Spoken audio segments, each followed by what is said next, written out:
vous remercie de votre patience, je vous remercie d'être resté et je suis sûr que vous pourrez apprécier les interventions brillantes et excellentes qui vont être données devant vous. Le titre de ce panel, c'est « Équité, inclusion et bien-être vers un nouveau pacte social ». Alors, pour faire simple, on sait que la dynamique de réforme au Maroc a permis d'ancrer, en tout cas le choix démocratique, probablement pas la pratique, mais le choix, de renforcer le dispositif institutionnel. Il y a eu une volonté aussi de rapprocher la décision publique du citoyen à travers le choix de la régionalisation avancée. Il y a eu une volonté aussi de renforcer le statut de la femme à travers la Moudawana. Je parle de volonté et je parle de votre contrôle. Il y a eu une amélioration claire des indicateurs de santé, notamment en termes d'espérance de vie, de mortalité infantile et maternelle, etc. Il y a eu une généralisation de l'accès à l'éducation, notamment au niveau primaire et collégial. Et il y a eu une réduction du taux d'analphabétisme, une forte réduction du niveau de pauvreté absolue, le désenclavement de 3 millions de personnes et une généralisation de l'accès à l'eau et à l'électricité. Malgré tout ça, aujourd'hui, on se retrouve dans une situation où il y a une perte de confiance dans le processus démocratique qui se traduit par les indicateurs chiffrés, notamment le taux de participation, mais aussi par les formes que prennent certaines protestations. Tout le monde pense naturellement à l'ESMA, Jalada, au boycott. Par ailleurs, il y a une société où les femmes continuent d'être maltraitées, violentées, empêchées d'accéder à leurs droits, on pense aux terres collectives, aux droits de la famille, et participent de moins en moins, du moins officiellement, à l'activité économique, avec un taux d'activité qui est en baisse constante depuis aujourd'hui une dizaine d'années. On est à 22% de taux d'activité des femmes en moyenne nationale, et on est à moins de 18% au niveau urbain. On a aussi un système de santé qui est incapable de faire face aux attentes croissantes des citoyens, et une couverture maladie qui peine à se généraliser d'une part, avec des ménages qui contribuent directement à plus de 50% des frais de santé, et même quand ils sont couverts, ils contribuent à 40% des frais de santé. Et last but not least, on a un système d'éducation, qui ne mène pas à l'emploi, dont la qualité est décriée avec de fortes déperditions. On était à 350 000, 400 000 abandons par an, on est descendu autour de 220 230 000. On a 800 000 redoublements par an, 800 000, c'est énorme. On a 2,7 millions de jeunes, 2,7 millions qui sont ni en emploi, ni en formation, ni dans le système d'éducation classique. On a eu en 2018 280 000 personnes qui ont obtenu un certificat jusqu'au doctorat, toute la panoplie de diplômes qu'on décerne dans notre pays, et parallèlement la création de 112 000 emplois, dont la plupart sont précaires. Donc voilà le tableau, et la question est que faire. Donc on va commencer par une intervention de M. Karim Tazi, qui est un homme d'affaires, qui est un militant associatif, qui est un acteur politique, et qui va nous donner un début de solution. Merci, si Riyad. Donc le débat qui nous rassemble aujourd'hui sur l'actuel modèle de développement marocain, a-t-il échoué ou non, comment le réformer, est un débat qui a eu pour point de départ, ça a été rappelé à de très nombreuses reprises durant cet après-midi, un discours royal du 13 octobre, mais je rappelle que ce discours a été prononcé suite à une année entière de protestations extrêmement vives sur le terrain, donc il y avait une pression sociale extrêmement forte. Et dans ce discours, le chef de l'État prenait acte de l'impasse dans laquelle se trouve non seulement l'économie nationale, mais en fait le modèle de développement. Parce que ce qu'il faut rappeler, c'est que c'est le modèle de développement tout entier qui a été considéré comme dépassé. Donc si on veut savoir comment se manifeste cette impasse, il y a différentes façons de l'illustrer. Certaines sont très faciles à mesurer. Donc il y a ce qu'on appelle le déficit jumeau, celui de la balance des paiements et celui des dépenses publiques, le déficit du budget de l'État. C'est un déficit qui se cumule et qui se traîne sur les années, qui ne fait que s'aggraver, qui déjà à lui seul montre qu'il y a un malaise quelque part. Les comptes de la nation ne font que s'aggraver. Un niveau élevé du chômage des jeunes, et puis une persistance dépendante de la dépendance de l'économie vis-à-vis des aléas climatiques, et ce, malgré pratiquement 10 ans de plan Maroc vert. D'autres indicateurs de cette impasse dans laquelle se trouve le modèle de développement sont plus difficiles à mesurer, mais on sait qu'ils sont là, et qui sont des indicateurs assez graves. Celui de la fuite des cerveaux, elle a été très bien exposée tout à l'heure, et celui aussi de la fuite des capitaux.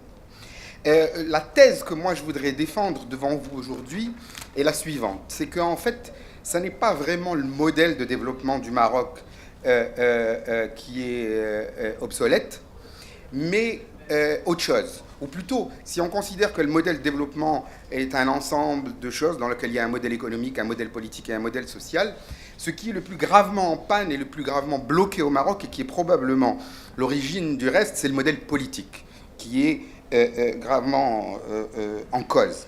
Pourquoi ? Parce que quand on y réfléchit, on trouve qu'a priori, le modèle correspond généralement aux standards de ce qui a marché. C'est un modèle libéral, c'est une économie ouverte, c'est une économie qui a accepté de s'inscrire dans la mondialisation, et quand on voit le budget de l'État, on se rend compte que ce budget de l'État, il fait une très large part aux secteurs sociaux, éducation, santé et autres. Donc, normalement, le modèle dans sa vision théorique n'est pas en cause. Par contre, quand on rentre un peu plus dans l'examen de ce modèle, on s'aperçoit que c'est un modèle qui a été très largement perverti. Il est libéral, mais on sait tous que le succès d'une économie libérale dépend de façon étroite de l'existence d'un état de droit, c'est-à-dire de la sécurité des droits, droit de propriété, droit application des contrats et autres. Or, nous savons que l'état de droit est une chose à laquelle nous ne sommes pas arrivés. La question qu'il va falloir se poser, c'est pourquoi nous n'y sommes pas arrivés. Donc c'est une économie qui est ouverte, mais dans laquelle on ne peut pas dire qu'il s'exerce une concurrence loyale, puisque les poches de concurrence déloyale sont énormes. Économie informelle contre économie formelle, contrebande et sous-facturation contre importation légale, importation de pays qui exercent le dumping contre industrie nationale. En fait, elle est ouverte, mais elle est très largement pervertie elle aussi. Donc, on s'est mis dans une mondialisation, mais on se rend compte que l'État marocain ne défend pas beaucoup ses entreprises quand elles sont victimes de démarches de dumping largement soutenues par d'autres États. La Turquie est un cas aujourd'hui clair au Maroc. Donc, et puis, on voit qu'il y a bien une large part qui est faite aux dépenses sociales dans le budget de l'État, mais avec un retour sur investissement catastrophique. Et là, l'échec dans les secteurs sociaux a abouti à ce que moi j'appelle la double peine. C'est-à-dire que beaucoup de ménages marocains ont déjà contribué par leurs impôts à financer des systèmes d'éducation et de santé, mais la faillite de ces éducations fait que les classes moyennes, en tout cas pour parler d'elles, sont obligées de financer une deuxième fois les soins d'éducation et de santé de leur famille, et cette double peine explique beaucoup la raison pour laquelle le pouvoir d'achat de ces classes moyennes a été érodé et pourquoi ces classes moyennes sont en train d'être laminées, avec des conséquences très fortes sur l'équilibre et la stabilité politique du pays. Donc, ma thèse ici, c'est qu'en réalité, ces difficultés sont le résultat d'une volonté politique. C'est-à-dire que, selon qu'on veut être optimiste ou pessimiste, on peut au moins dire qu'il n'y a pas eu de grande volonté d'établir un état de droit, de démanteler le système des rentes, ou bien on peut même dire, et c'est ce que je dis, c'est qu'il y a eu une volonté, même politique, de ne pas établir un état de droit et de ne pas démanteler un système des rentes dans ce pays. Donc, je dirais, pour choisir un terme poli, que je dirais qu'il y a eu une très grande réticence. Et on le sent. On le sent, réticence à mettre en place un état de droit, réticence à démanteler le système des rentes, et on a eu ces dernières années un exemple qui a été extraordinaire, qui était celui du secteur des hydrocarbures. Je veux dire, le moment où le secteur des hydrocarbures a commencé à engranger des rentes absolument colossales, tout le monde le connaît. Mais qu'est-ce qu'il y avait? Il y avait un conseil de la concurrence qui, depuis qu'il a existé, n'avait jamais été activé. De la même façon qu'une instance de lutte contre la corruption qui n'a jamais été activée non plus. Et c'est ce que je dis, c'est qu'il y a une véritable volonté politique de ne pas lutter contre la corruption et de ne pas démanteler le système de rente. Donc pour moi, le diagnostic, ce n'est pas un problème de modèle économique ou de modèle de développement, mais c'est un problème de modèle politique. Alors dans ça, il y a des exceptions heureuses, parce qu'il ne s'agit pas de dépeindre un tableau absolument noir. Nous savons qu'il y a eu des exceptions heureuses, notamment dans le règne de Mohamed VI. Il y a ce dont on nous bassine les oreilles, hein, le Renault à Tanger, PSA, Knetra, et tous les autres. Et puis d'autres. Mais ce qui est vraiment surprenant, c'est quand on voit que chaque fois qu'il y a un succès, on a l'impression qu'il y a aussi une sorte de syndrome d'extraterritorialité. Tous les succès se sont faits dans des cadres extraterritoriaux. Donc ce sont des zones spéciales. Donc, on fait un cas spécial à PSA à Knetra, on fait un cas spécial à Renault à Tanger, on fait un cas spécial à Tanger Frison. Et on peut se poser la question, est-ce que ça, ce n'est pas une reconnaissance implicite que le droit commun, c'est-à-dire le climat qui règne pour les autres, est la raison pour laquelle ils ne réussissent pas de la même façon? Ça y est, j'ai déjà atteint mon temps. Hein? Bah. On aurait bien aimé vous écouter plus. Donc si j'ai bien compris, le succès du modèle libéral dépend de la sécurité des droits. Et donc il faut s'atteler à faire en sorte que le droit soit égal pour tous, qu'il y ait un système concurrentiel parfait. Et moi, ce que je dis, c'est que, en fait, pour retenir, c'est que les Indousarout يحل الباب. Les Indousarout يحل الباب. Très bien. Ben, sur cette belle expression, je vais passer la parole à Madame Nzasrli, qui n'est pas présentée, mais que je vais présenter quand même, qui est militante associative, ancienne ministre du Développement social, de la Famille et de la Solidarité. À vous la parole, Madame la Ministre. Merci beaucoup, Monsieur Riyad Mzour. Je prends un quart de minute pour saluer et remercier et féliciter Amadeus et Brahim Fassifiri pour ces superbes actions et pour le féliciter pour la création de ce magnifique local. Quand on veut parler je passe directement au sujet, quand on veut parler de pacte social, d'équité, de bien-être, cela interpelle l'ensemble des politiques publiques et pas seulement les politiques sociales. Bon, je dis ça pour en avoir le cœur net, mais je n'ai pas le temps, bien sûr, de développer. Simplement, je voulais dire que l'équité interpelle l'équité fiscale, c'est fondamental. Et ça, c'est un gros problème pour avoir des ressources pour pouvoir, disons, aborder les politiques sociales de l'État. L'équité territoriale, également. L'égalité des chances entre l'ensemble des citoyennes et des citoyens, quelles que soient leurs conditions, c'est-à-dire qu'ils soient personnes handicapées, personnes âgées, enfants en situation difficile, qu'ils soient migrants également, parce que la dimension migrant aujourd'hui est une richesse pour notre pays qu'il faut gérer avec intelligence et avec, disons, esprit de reconnaissance de leurs droits. Il y a la question de l'égalité des droits entre les hommes et les femmes. C'est une question fondamentale. Bien sûr que je n'ai pas le temps de développer, mais je donne juste les têtes de chapitre. Quand on parle de l'inclusion, je tiens à le dire et gentiment et pacifiquement que l'inclusion commence par le langage. S'il vous plaît, je vous en supplie, messieurs les élites, les penseurs, les analystes, les économistes, quand vous parlez du Marocain et du citoyen, parlez de la Marocaine et du Marocain. Parlez du citoyen et de la citoyenne. Et je m'en vais vous dire que ce n'est pas une question de forme. Peut-être que vous pensez que c'est une question simplement de forme, mais pendant longtemps, les politiques publiques ont été faites par les hommes et uniquement pour les hommes. Et on oubliait toutes les spécificités qui sont liées aux femmes. Et d'ailleurs, je vais vous en donner la preuve.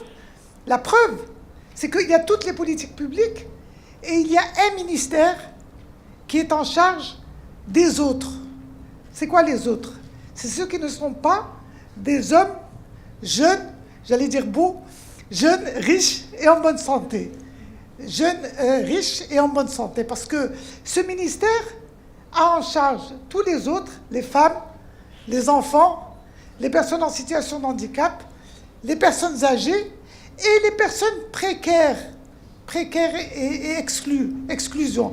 Donc tous ces autres, qu'est-ce qu'ils ont? Ils ont un budget de 0,5%. Ce ministère a un budget de 0,5% et je sais bien sûr que c'est une caricature parce que l'ensemble des ministères, des secteurs gouvernementaux sont censés travailler pour les hommes et pour les femmes. Mais simplement, on a tendance à oublier que non seulement la population est faite d'hommes et de femmes et de toutes ces composantes dont j'ai parlé, mais quand on compte, qu'est-ce que ça représente sur le plan statistique? Parce que c'est les chiffres qui parlent. 75% des personnes habitant au Maroc ne sont pas des hommes jeunes, riches et en bonne santé. 75% sont dans les catégories que j'ai citées. Alors quand on fait des politiques publiques en ayant en tête le prototype masculin que j'ai décrit, on rate la grande partie de la population et ça c'est vraiment...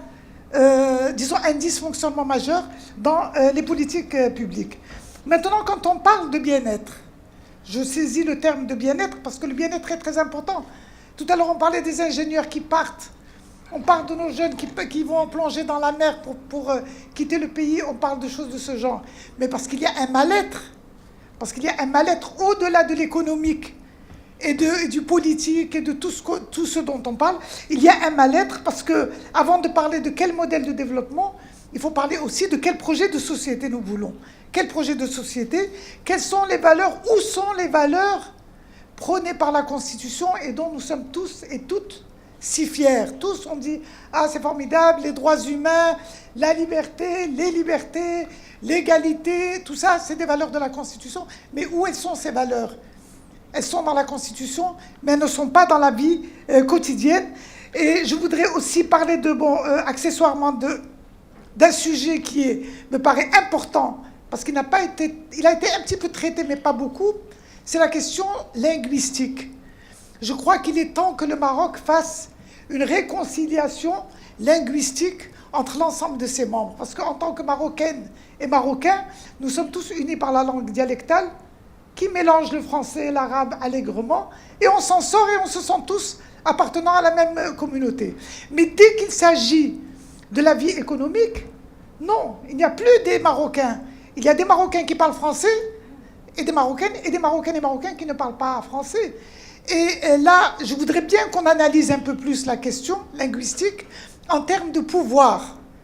Parce que le pouvoir judiciaire aujourd'hui se fait exclusivement en arabe, et la porte des juristes, etc., est pratiquement fermée pour les francophones. La religion, c'est en arabe et exclusivement en arabe. Quoi d'autre? La politique. Tu ne connais pas l'arabe, tu ne fais pas de politique. Tu ne sais pas parler arabe,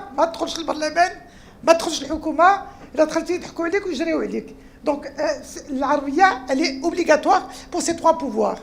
Et la vengeance, en quelque sorte, c'est le pouvoir économique. Alors le pouvoir économique, c'est en français, et de ce pouvoir économique sont exclus les arabophones. Ça veut dire que tu ne parles pas arabe, tu ne parles pas français, tu ne... D'accord, 2 minutes. Donc j'arrête sur cette question. Je vais parler directement de quel projet de société quand j'ai parlé de où est la liberté. Moi, je voudrais dire...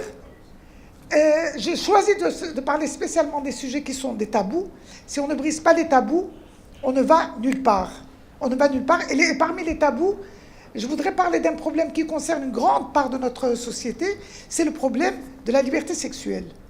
Et ça va vous paraître non habituel qu'on parle comme ça de la liberté sexuelle, mais je vais vous en parler parce que nous avons un âge du mariage qui arrive à 31 ans pour les garçons, à 27 ans pour les filles. Nous avons, d'après les études du ministère de la Santé, la première relation sexuelle des garçons à 16 ans et demi et à 18 ans pour les filles. Et l'âge du mariage ne fait que reculer parce que les gens n'ont pas de travail. Et parce qu'un homme, pour être considéré comme un homme dans cette société, et c'est une violence à l'égard des hommes, donc un homme, pour être un homme, il faut qu'il ait de l'argent. S'il n'a pas d'argent, il n'est pas un homme. Ça veut dire qu'il n'est pas candidat au mariage, il ne peut pas se marier. Alors on a la misère sexuelle et on a des situations d'impossibilité, de mal-être extrême parce que les gens ne peuvent pas recevoir leur ami ils ne peuvent pas se marier, ils n'ont pas d'argent, ils ne peuvent pas recevoir leur ami à la maison, ils ne peuvent pas se rencontrer dans l'espace public parce qu'ils sont pourchassés par la police. Donc, quand est-ce qu'on va commencer à parler de ces tabous? Moi, je dis que pour avoir un projet de société viable, il faut avoir le courage d'aller vers les sujets qui fâchent, vers l'égalité en héritage, vers le mariage précoce, vers les violences à l'égard des femmes, vers le problème de l'avortement, de la liberté sexuelle, de tous ces problèmes qui empoisonnent notre société et qui fait que nous vivons dans une incohérence difficile à gérer pour les nerfs et qui font que les jeunes préfèrent aller changer de bord et aller ailleurs. Je m'excuse de ne pas avoir parlé de tout ce que j'aurais voulu. C'est parfait en termes de timing. Merci.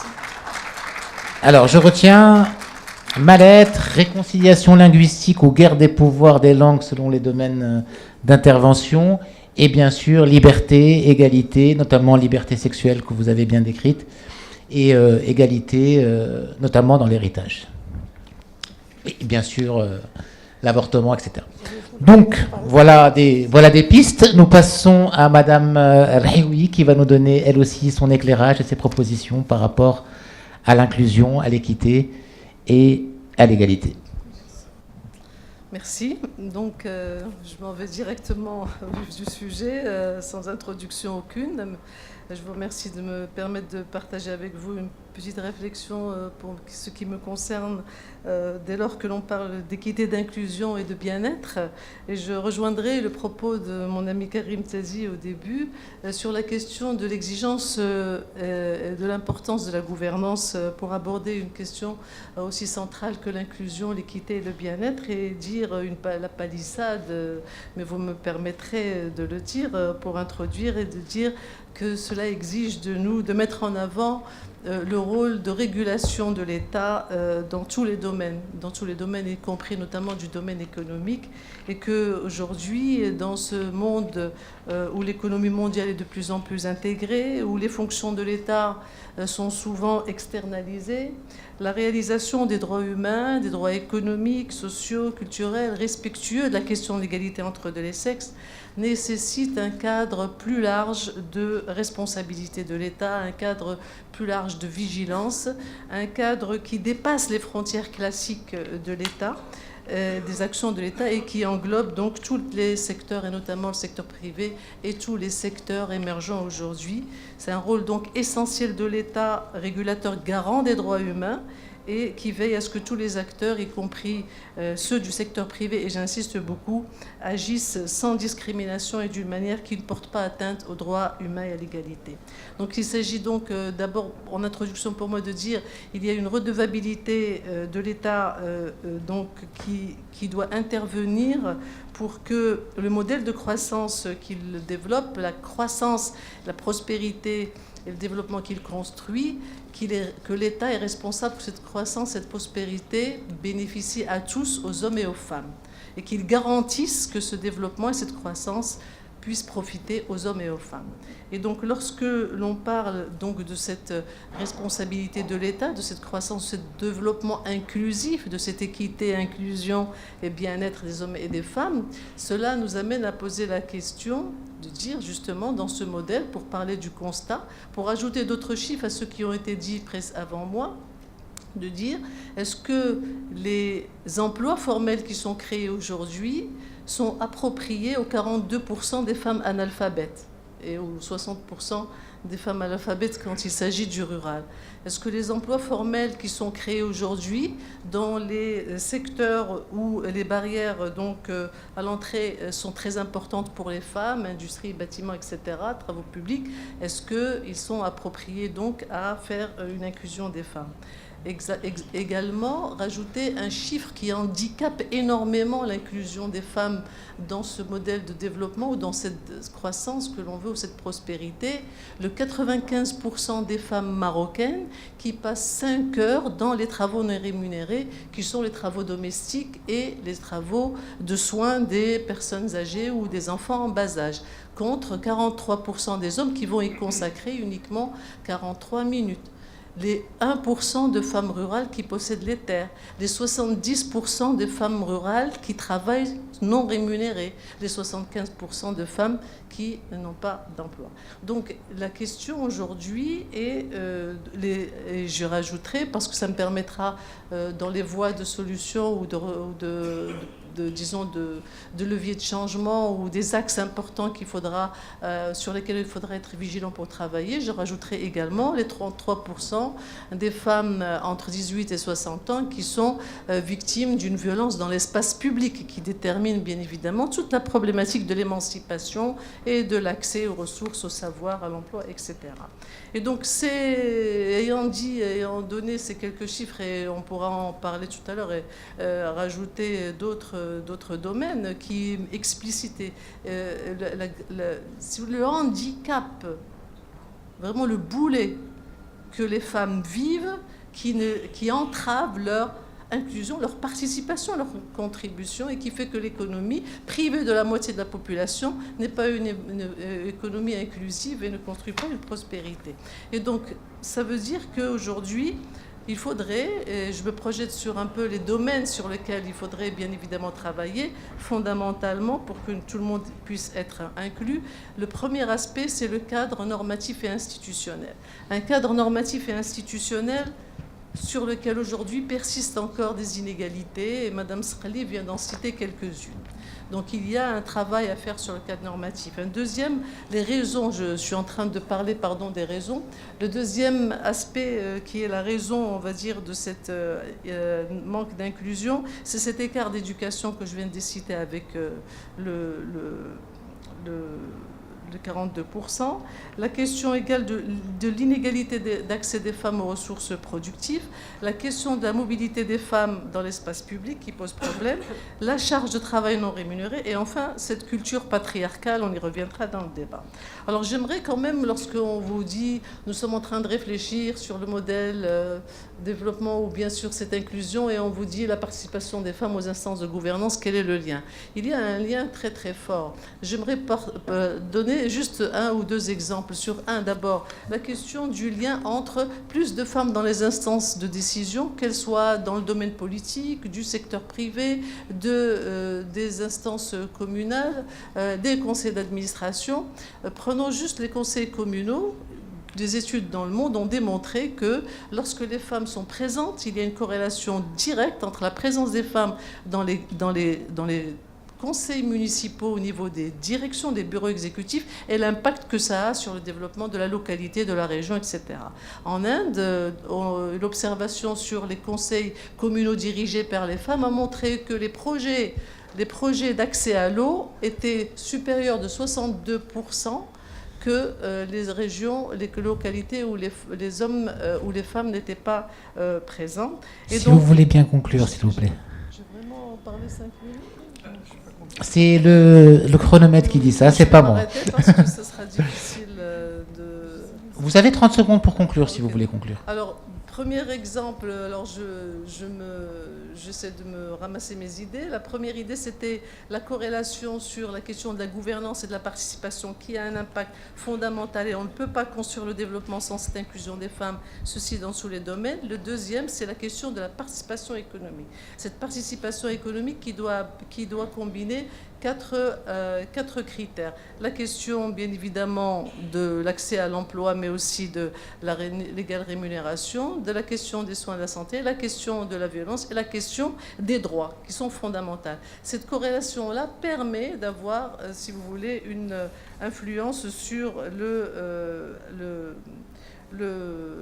la croissance économique. Et donc, j'aimerais quand même terminer pour compléter mon idée, pour dire que ce qui est très important aujourd'hui, pour penser la question des politiques publiques qui peuvent adresser cette question d'inclusion des femmes, c'est de dire que oui, nous devons travailler sur un cadrage normatif institutionnel respectueux de l'égalité, conformément à la constitution du pays et aux engagements internationaux auxquels le Maroc est apparti, ça c'est clair, indéniable. Mais deux, nous devons avoir des politiques publiques qui sont véritablement sensibles à la question de l'égalité, mais avec deux niveaux. D'abord, il faut qu'il y ait une verticalité de la politique publique. Lorsque les inégalités sont comme celle que le pays connaît, avec un très mauvais classement au niveau des indicateurs de développement, je termine là-dessus, pardon. Lorsque c'est comme cela, nous devons avoir une politique verticale d'accélération, de réduction des inégalités et une transversalité d'adresser les inégalités dans toutes les politiques sectorielles. Sans cela, nous ne pouvons pas véritablement promouvoir que la politique ou le dirham qui est dépensé va pouvoir être au service des hommes et des femmes de façon équitable. Merci beaucoup, merci beaucoup. Je passe tout de suite la parole à Madame Bigdeli, représentante de l'OMS au Maroc. Je vous remercie. D'abord, je vais commencer par contredire un petit peu Monsieur Tazi sur le budget de la santé. Il est de 5,8% du PIB au Maroc, et dans les pays à revenus similaires, il est... Voilà. Donc il est à peu près à 2 points au-dessus. Donc c'est pas mal, effectivement, parce qu'on place un minimum à l'OMS à 5%, mais ça c'est vraiment pour les pays les plus pauvres. Et on préfère 10%. Donc il y a encore du chemin à faire par rapport au budget qui est dédié à la santé. Mais le plus important, je reviens par contre là en accord avec vous, c'est que... c'est une question de gouvernance, parce qu'il n'y a pas encore très longtemps, on arrivait à la fin de l'année à 50% de réalisation budgétaire. Donc le tout n'est pas d'allouer un certain budget à la santé, mais d'arriver à la fin de l'année à une réalisation budgétaire qui soit satisfaisante. Et là, on parle de gouvernance, bien entendu. On parle de la performance budgétaire et d'un cadre de performance pour réaliser ce budget. Ça, c'est pour placer un petit peu le contexte de gouvernance. Et puis, on en vient à la couverture santé universelle dont vous avez parlé. Je préfère couverture santé universelle et pas couverture sanitaire universelle, parce que la couverture sanitaire universelle, c'est une question d'offre de soins, de services de santé. Or, la santé, c'est bien plus que ça. La santé, j'aime beaucoup une citation du directeur adjoint de l'UNICEF l'année dernière à une conférence à Liverpool qui disait... je vais la dire en anglais puis je vais la traduire. Health happens at home, hospitals are for repair. La santé se passe à la maison, les hôpitaux, c'est pour réparer. Donc la santé, elle est d'abord dans la communauté. Elle est d'abord dans la famille, dans la maison, dans le village, dans l'environnement. Et la couverture santé universelle au Maroc aujourd'hui, elle existe, elle couvre à peu près 60% de la population. Il y a un objectif assez ambitieux de couvrir 90% de la population en 2023, mais c'est une couverture sanitaire universelle. Et encore, c'est-à-dire qu'elle couvre l'offre de soins, la santé à l'hôpital, elle couvre la réparation des maux. On est encore très loin, en fait, d'arriver à une situation où on réfléchit à la santé en termes holistiques, en termes complets. Donc, il y a pour ça une nécessité de tourner les tables. Et on va en arriver, je vais en arriver à la question de l'inclusion. Pas de l'intégration, mais bien de l'inclusion, c'est-à-dire de changer la société de façon à ce qu'elle commence par la perspective des plus vulnérables, et non pas qu'elle commence par la perspective du moins vulnérable et qu'elle inclut ensuite le plus vulnérable dans la perspective sociale. Donc un système inclusif, c'est un système qui a changé pour commencer à réfléchir avec la perspective des plus vulnérables. Or, en étendant la couverture de la population par tranches successives, telle qu'elle est faite aujourd'hui au Maroc, malheureusement, on est encore dans une progression où on commence par le moins vulnérable pour aller au plus vulnérable. Pourquoi ? Parce que, par exemple, l'extension de la population au secteur informel et au secteur aux indépendants va forcément commencer par ceux qui peuvent contribuer. Va forcément commencer par ceux qui ont une organisation professionnelle établie et qui peuvent éventuellement, donc à travers ces organisations professionnelles, donc comme les notaires, les avocats, les pharmaciens, les médecins, etc., qui à travers ces organisations professionnelles peuvent contribuer. Comment est-ce qu'on va faire pour que cette contribution puisse être redistribuée de façon à ce qu'elle puisse bénéficier aux plus vulnérables ? On ne le sait pas encore aujourd'hui, on n'a pas encore résolu cette question, et il faut y réfléchir de façon à pouvoir construire une couverture santé universelle qui soit plus inclusive. Et enfin, je vais terminer par un exemple très simple. on va prendre le diabète, qui est une maladie qui touche énormément de Marocains. Un Marocain sur 3 est en surpoids, c'est énorme. Ça touche 14% des enfants, ce qui est vraiment un chiffre énormément élevé par rapport à beaucoup de pays similaires. Et les femmes sont plus touchées que les hommes. Or, si on regarde en fait à la santé de façon inclusive, simplement pas à l'offre de soins, mais à la santé de la population, c'est-à-dire à la façon dont on pense la ville, la communauté, l'habitat, l'environnement, de manière à ce qu'elle promeuve la santé, quelle est la forme la plus simple d'exercice physique? C'est la marche. Or, la femme dans l'espace public, est-ce qu'elle est en sécurité? Lorsque vous pensez à la construction d'un équipement sportif de quartier, vous pensez à quoi? Aux jeunes garçons. Vous pensez à un terrain de foot. C'est le premier truc qu'on construit. Qui pense à une salle de gymnastique, qui pense à un espace de yoga, qui pense à... Donc on pense en fait, effectivement, vous avez raison madame, à un prototype masculin dans lequel la femme doit s'intégrer. On ne pense pas à un prototype qui inclut la femme et l'homme de façon égale. Or, l'exercice, la marche, c'est une des façons les plus simples, les moins coûteuses et à la portée de tous de prévenir énormément de problèmes de santé. Est-ce que la femme marocaine est en sécurité dans l'espace public aujourd'hui? Pas suffisamment que pour pouvoir prévenir ces problèmes de santé. Enfin, je vais terminer juste...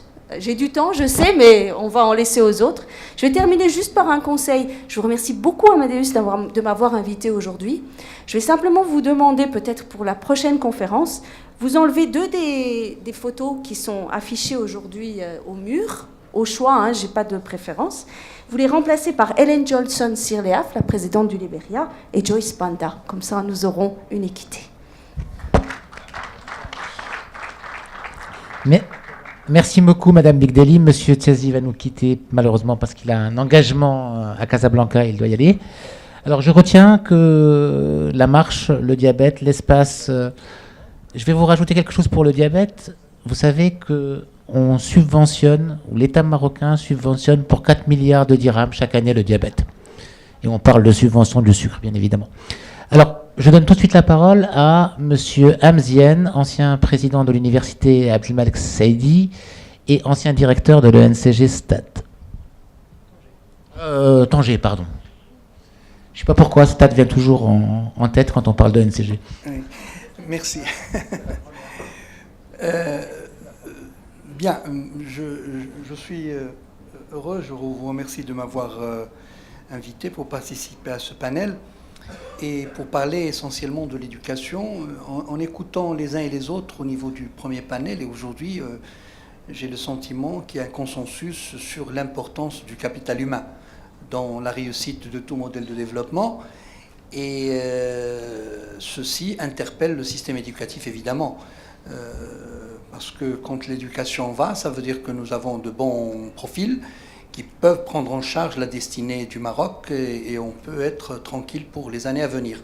Mais le problème, comme a dit Tazi et d'autres l'ont répété tout à l'heure, et juste par ces dames, c'est que effectivement il y a un problème de gouvernance qui n'est pas lié effectivement au mécanisme adopté ou au type de modèle de croissance, mais peut-être que c'est au niveau du casting des personnes qui sont en charge de l'exécution, il y a un problème. Il y a un problème. Et il est vrai aussi que souvent, les bons profils ne vont pas vers la politique, mais vont vers des secteurs économiques qui sont beaucoup plus rentables et qui sont beaucoup plus rémunérateurs que le monde politique. Et c'est pourquoi on se retrouve avec beaucoup de profils en charge de la question publique et de la politique qui peut-être n'honorent pas leur engagement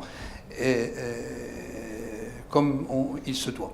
Alors, pour parler de l'éducation, il faut dire que le système éducatif marocain n'est pas aussi sombre que cela. Notre système est passé par plusieurs phases depuis l'indépendance. Nous sommes le produit de ce système. En tout cas, je parle pour moi, je suis un peu plus vieux que les autres. ça n'engage que moi. Mais c'est un système qui a formé des générations dans les différents domaines qui ont pris les destinées du Maroc pendant quelques décennies, depuis l'indépendance des années 60 jusqu'aux fin des années 80. Et c'est à partir de là que le système a commencé à gripper, parce que tout simplement il n'a pas évolué, et parce que aussi un certain nombre de problèmes, de tensions commençaient à faire leur apparition, et parce qu'il n'a pas évolué au gré de ce qui se passe au niveau mondial. Et je crois que ces tensions, c'est qu'au niveau, je dois séparer un peu le système éducatif est fait de l'enseignement primaire, secondaire, et puis l'enseignement supérieur de l'autre côté. Le système éducatif au Maroc, quand on parle du système primaire secondaire, connaît un certain nombre de tensions, c'est actuel, et j'espère que nous allons vers des solutions. En tout cas, le ministère actuel montre qu'il y a une volonté de découdre avec un certain nombre de problématiques. La première tension, le premier problématique, c'est la fracture linguistique. On en a parlé tout à l'heure, quelqu'un l'a soulevé. Il y a cette fracture linguistique qui a fait que beaucoup de jeunes décrochent tout simplement parce qu'ils sont monolingues et monolinguistiques, ou en tout cas ne maîtrisent que la langue arabe, alors que lorsqu'ils arrivent au niveau de l'université, l'enseignement est à 90%, si j'accepte les filières arabophones, se fait en français. Donc, et cela pose un sérieux problème pour acquérir des compétences. Deuxième tension, c'est que nous avons donné, ou le système donne beaucoup plus d'importance à la discipline et au contrôle, plutôt au détriment de l'apprentissage critique et à l'autonomie. Donc, ce qui fait que les jeunes arrivés sur le marché du travail sont dépourvus de compétences, de liberté, de faculté de synthèse, de force de proposition. Et troisième tension, c'est que la prédominance dans les contenus de pratiques d'enseignement traditionnelles et qui entravent évidemment des approches, j'allais dire, modernes de l'apprentissage. Et donc, ce qui fait que maintenant, il y a une loi qui a été proposée, qui pose un certain nombre de problèmes pour les différentes parties prenantes de la majorité gouvernementale, mais dommage, parce que quand on fait valoir des prédispositions politico-politiciennes sur la destinée de notre pays, nous le payons tous, et c'est regrettable. Donc cette fracture linguistique, elle pose vraiment problème. Et j'espère que ça va être adopté dans les prochaines semaines, si ce n'est dans les prochains mois. Alors, si je parle maintenant de l'enseignement supérieur, très, très rapidement, là aussi, il y a il y a un certain nombre de tabous qu'il va falloir percer. Le premier tabou, c'est le problème de la gratuité. Le Conseil supérieur de l'enseignement a évoqué la question timidement, mais il y a un problème de la perception par la population de ce problème. Le deuxième tabou, c'est la problématique de l'orientation-sélection. Nous sommes à l'université, elle doit, qu'on le veuille ou non, c'est une université publique qui doit recevoir tout le monde, sans exception, à partir du moment où on a un diplôme. Je parle essentiellement pour ce qu'on appelle les établissements à accès ouvert, pas peut-être pour les établissements à accès régulé. Mais si on peut intervenir en donnant de l'importance à la problématique de l'orientation, je parle d'orientation-sélection, parce que la sélection, c'est un mot qui dérange un certain nombre de personnes. Et enfin, je parlerai malheureusement aussi, c'est un tabou, c'est qu'on ne parle pas de l'enseignant. Et j'ai l'impression que un des problèmes qu'il va falloir attaquer si nous voulons réformer l'enseignement, ce n'est pas les programmes, ce n'est pas les méthodes, c'est aussi l'enseignant, parce qu'il y a un problème au niveau pas de l'apprenti, mais celui qui transmet le savoir. Merci. Merci à vous. Alors, Pour aller dans la continuité de ce que vous dites, il y a une étude qui est sortie dernièrement de l'ONDH, je crois, avec la Banque mondiale, et qui évaluait les enseignants. Et il se trouve, par exemple, sur les enseignants de français, je ne sais pas à quel niveau, je crois que c'est 3e année collège, les enseignants de français, de 3e année collège, il y a 0% des enseignants qui maîtrisent plus de 80% du programme qu'ils enseignent. Ça, c'est pour le français. Pour l'arabe, ils sont moins de 5%. Bon, bonne nouvelle, pour les maths, ils sont quand même 67%. C'est quand même pas mal. Donc la problématique des enseignants est clairement là. Deuxième chose, pour la fracture linguistique des jeunes qui ont un baccalauréat, qui arrivent à l'université, figurez-vous que ces jeunes ont eu, durant leur cursus, plus de 1800 heures de français. Plus de 1800 heures de français. Et malgré ça, c'est un investissement public colossal. Quand la cohorte arrive sans redoubler, parce qu'avec la plupart, il n'y a que 3 ou 4%, je crois qu'aujourd'hui c'est 5 d'une cohorte qui arrive sans redoubler en terminale. Donc ils arrivent avec 1800 heures de français. Bon, s'ils ont des enseignants qui ne maîtrisent pas ce qu'ils enseignent, je comprends pourquoi le niveau et pourquoi on est à ce niveau. Donc je passe tout de suite la parole à M. Samir Ben Makhlouf, PDG de London Academy. Merci. Là, on va parler de l'éducation et l'autre nom de l'éducation, c'est l'économie du futur. Donc il faut qu'on investisse. Malheureusement, pour compléter les chiffres que vous avez donnés sur l'éducation au Maroc, sur 100 personnes qui commencent l'école, il n'y a que 18 qui passent le bac. Il y en a 6 qui ont un diplôme universitaire, ça peut être un bac plus 2, bac plus 4 ou autre. Et une fois qu'ils terminent leurs études, il y a 4 qui trouvent du travail. Et donc c'est de 100, 18, 6, 4. Donc 4%, ça coûte 26% du budget de l'État. Donc si on avait une usine qui nous produisait que 4% de, soi-disant, de bonne qualité, et on la ferme, on l'arrête, parce qu'on ne peut pas continuer. Et c'est pour ça que je vais parler solutions, parce que tout le monde connaît un petit peu les problèmes. Et je vais parler de 5 solutions qui, à mon avis, parce que moi j'ai passé plus de 20 ans de ma vie dans les multinationales, dans la technologie, dans l'entrepreneuriat. Et là, j'ai ouvert une école il y a 2 ans.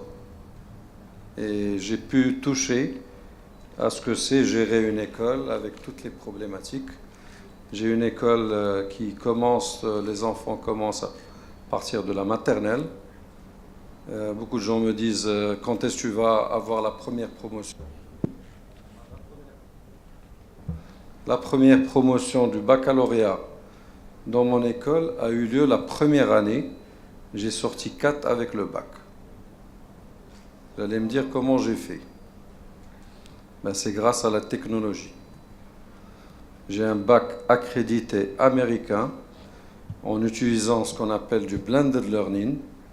J'ai pu enseigner des jeunes qui ont pu sortir à avoir leur bac, c'est-à-dire des gens qui sont venus chez moi à leur dernière année du bac, ils l'ont eu. D'autres personnes, une personne qui est venue en première année bac, ça veut dire en première, et il a fait 2 années en 1 année d'études. Donc il y a des solutions que la technologie peut offrir, et c'est la première solution qu'il faut qu'on commence à regarder. Parce que si on veut faire de la bonne éducation au Maroc, ce n'est pas 26% du budget de l'État qu'on doit dépenser, mais c'est 75% du budget de l'État. Parce qu'à 7 000 dirhams par enfant par an, ça ne marche pas. Pour comparer à des pays développés, c'est plus de 10 000 $. Pour comparer à des pays comme la Turquie et les pays en voie de développement ou émergents, c'est minimum 4 000 5 000 $. Donc si on dépense 700 $, il faut que le budget de l'État peut-être complet soit investi que pour l'éducation. Et il faut que les Marocains arrêtent de rêver d'avoir une éducation à la Scandinave à 700 $ par an.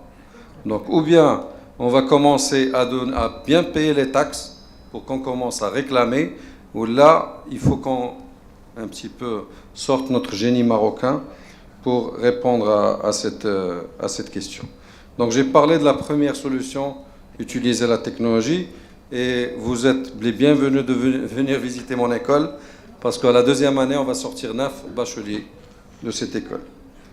La deuxième solution, c'est le PPP. Il faut absolument que le secteur public et le secteur privé soient des partenaires, et non pas des opposants, parce qu'aujourd'hui, le secteur privé, déjà, économise à l'État plus de 5 milliards de dirhams.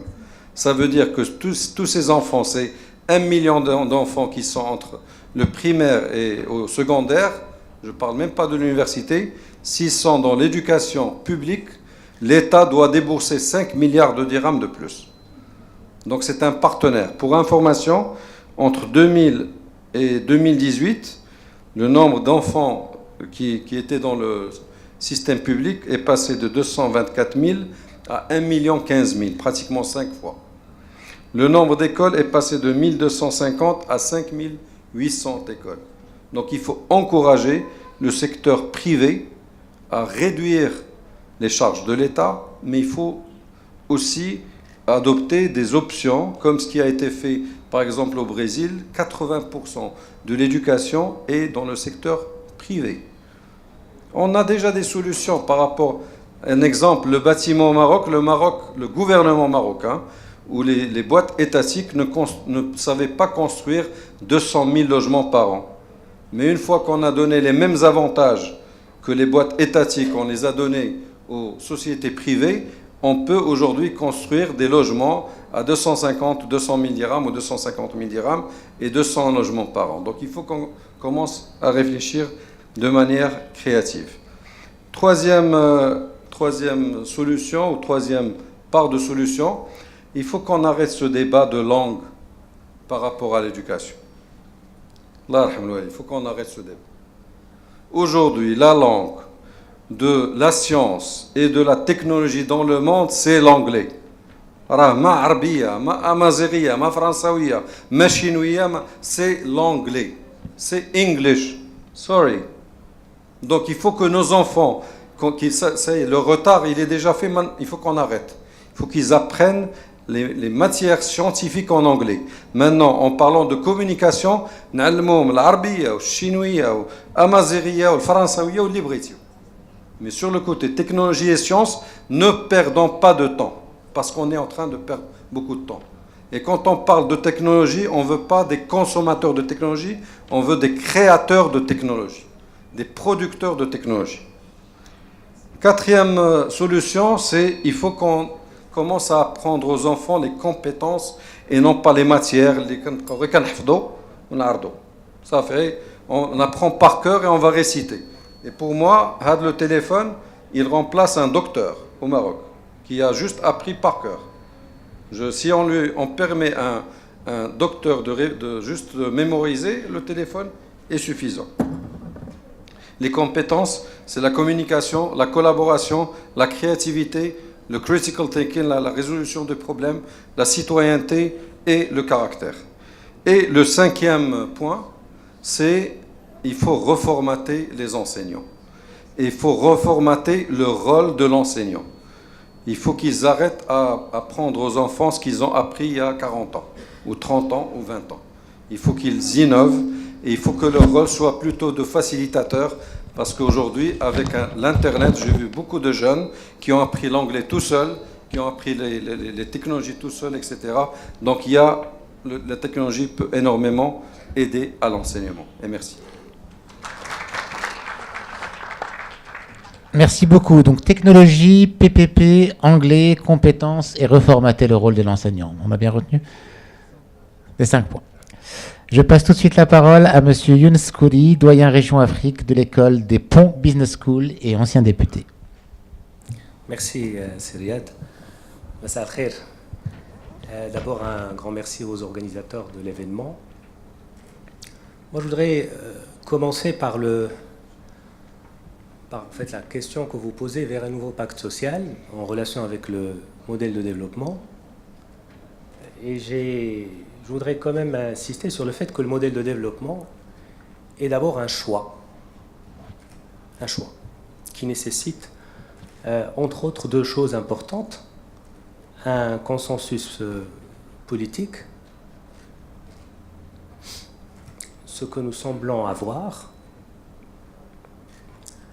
mais il faudra bâtir autre chose pour aller vers le pacte social. C'est un compromis démocratique qui ne semble pas être à l'ordre du jour et qu'on a vu dans des sessions de vote sur des questions critiques, importantes pour l'avenir de notre pays, comme celle des lois, de la loi cadre sur l'éducation. Donc un compromis démocratique. Pourquoi je dis cela? Parce que nous avons observé sur les 10 dernières années, dans le monde entier, 2 tendances majeures dans les sociétés. On va dire 2 aspirations au moins. L'une des tendances, ou l'une des sociétés voulues, rêvées ou vécues selon les pays, est ce que je pourrais appeler la société de l'ordre. L'ordre, la hiérarchie, l'autorité. Vous voulez avoir cette position, il faut attendre ce nombre d'années. Vous voulez... la société de l'ordre, qui peut être démocratique, ce n'est pas nécessairement une société autoritaire, effectivement. Et parallèlement à ce type, il y a l'autre catégorie, c'est la société de l'égalitarisme. Où, tout le monde aspire, tout le monde voudrait que, tout le monde...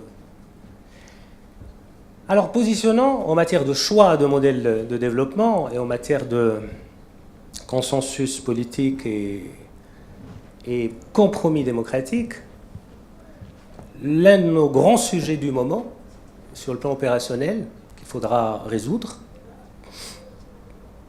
c'est de positionner le curseur, parce que d'une part, nos institutions, dont nous héritons, de par notre histoire, et les institutions de beaucoup de pays d'ailleurs, ce n'est pas l'apanage du Maroc, sont des institutions qui sont nourries par les règles de la société de l'ordre.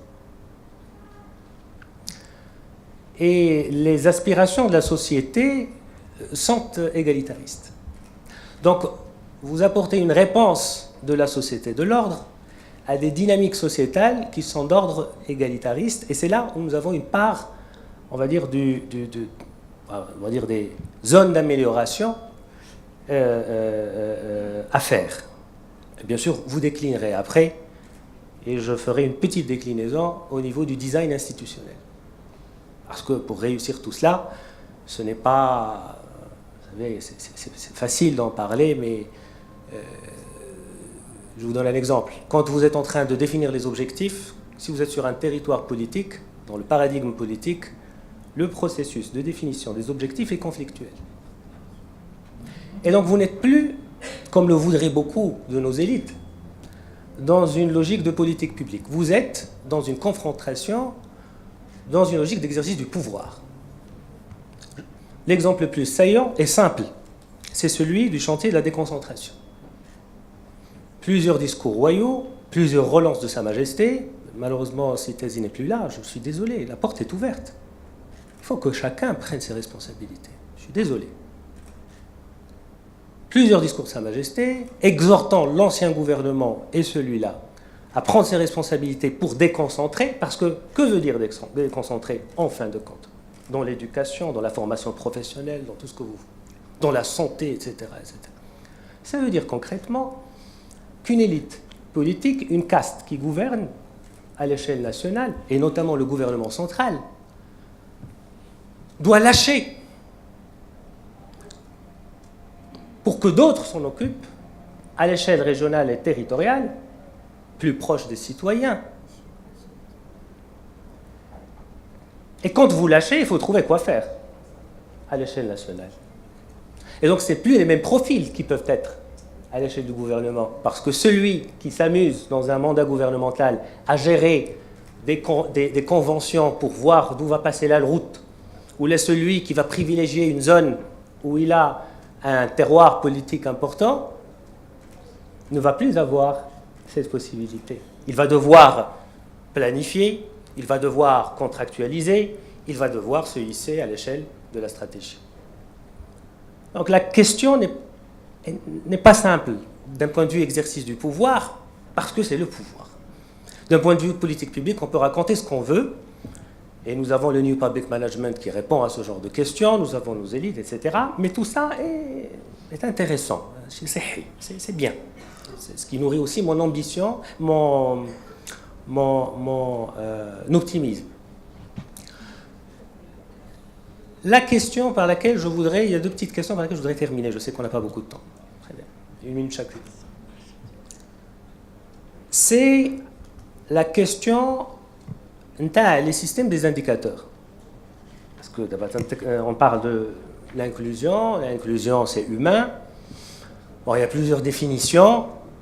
Mais l'inclusion, en fin de compte, sur un plan économique au moins, elle passe par des emplois productifs. Il faut que les gens disposent d'emplois productifs. Sinon, il n'y aura pas d'inclusion. Il y aura de la redistribution de richesses qui n'est pas au cœur d'un modèle de développement. C'est ce qu'on appelle des pro-poor growth or development policies. Et ce n'est pas ce que le Maroc doit rechercher. Le Maroc doit rechercher du développement inclusif qui passe par les plus pauvres doivent accroître leurs revenus de façon plus importante que la moyenne. Et donc, il faut qu'ils travaillent. Bien sûr, il y aura toujours des personnes en situation difficile, et c'est là qu'on fait des politiques de développement endogène et d'autres formes d'inclusion, naturellement. Et là, le système de mesure devient important. Quand vous étudiez l'IDH, qui est un indice qui agrège 3 sous-indices, ou l'ICH, qui vient d'être lancé par la Banque mondiale, qui essaie de dépasser quelques difficultés du système onusien, parce que nous avons toujours critiqué l'IDH au Maroc, en général, vous allez vous retrouver dans une situation un peu compliquée. Et je me rappelle d'un exemple que j'ai eu dans les élections. J'ai fait des élections locales, et j'étais face à une 50aine de femmes, dans un bidonville, en train de discuter de la politique de la ville. Parce que la question urbaine est au centre de l'inclusion. Parce que le chômage dans les zones urbaines est plus important. Parce que. Et une femme m'a surpris en disant c'est فلان أنا بنتي البارح جات ناس وعضتها واحد الطوبة. Il y a un rat qui a عضتها الطوبة. C'est réel, c'était pendant الحملة الانتخابية. Moi j'étais content parce que le deuxième de ma liste c'était un médecin. قلت له سيدي توكل على الله انت جاوب. بدات يجاوب على لا وهذا اتسيتيرا لي سوان لوجيك. ويتقاطعنا avec beaucoup de sagesse en disant non انا المشكل ديالي هو اليوم ما غنعش. غتبقى عقلي تيقول غادي تعضها شي طوبه الى اخره. Les indicateurs, tous les systèmes d'indicateurs, en général mesurent l'impact. Je clôture avec ça. En général, ils mesurent l'impact. Ils mesurent rarement l'expérience vécue.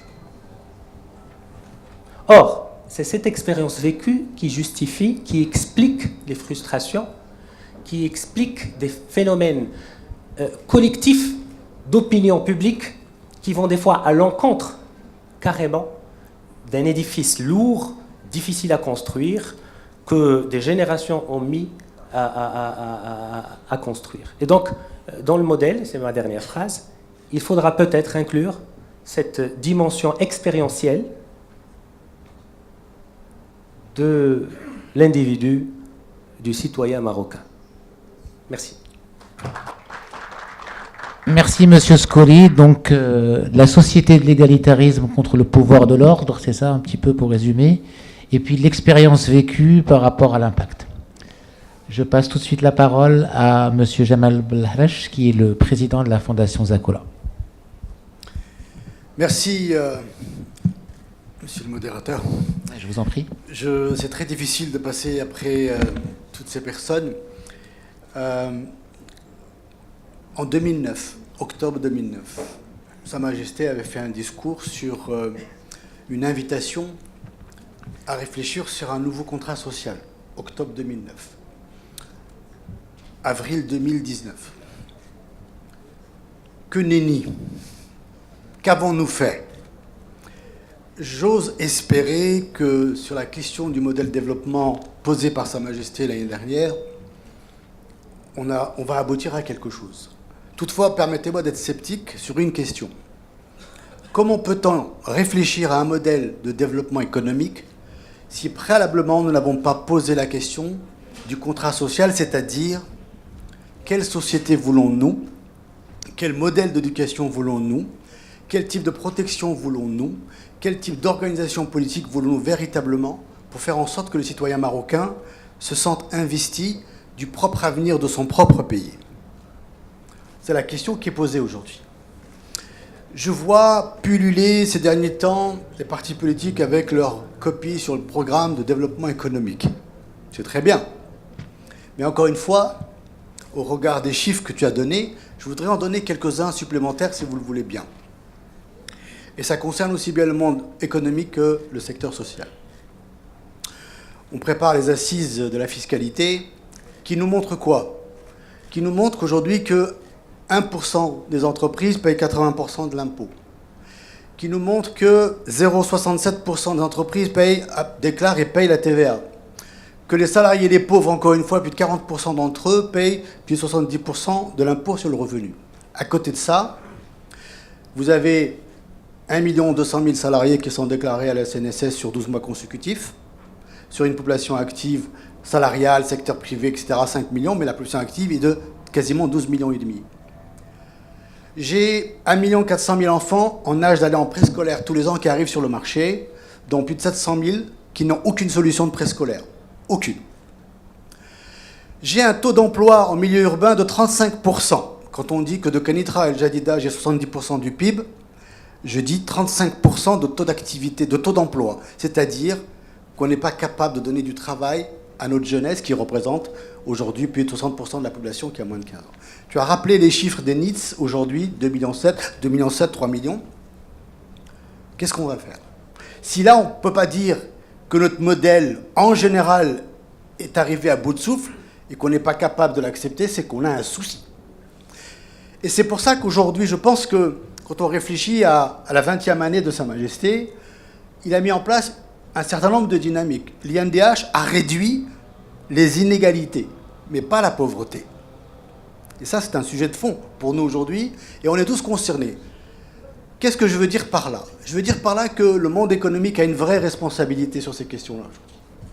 Le secteur privé, s'il ne joue pas le rôle face au consentement à l'impôt, comment voulez-vous qu'on trouve les subsides pour financer ce modèle social? C'est un vrai sujet. Si le secteur économique ne joue pas le rôle de l'emploi et de l'employabilité des jeunes et d'accepter d'intégrer les jeunes dans le monde du travail et de les former à son tour, qu'est-ce qu'on fait? Si en même temps le dispositif de formation, tenez-vous bien, 2 chiffres supplémentaires, 1% des entreprises seulement dans notre pays font appel au dispositif de la formation professionnelle. Pire que ça, 7% des salariés seulement marocains bénéficient de la formation professionnelle, de la formation continue au Maroc. Comment voulez-vous fluidifier le marché du travail et donner la possibilité aux gens de travailler et d'apprendre?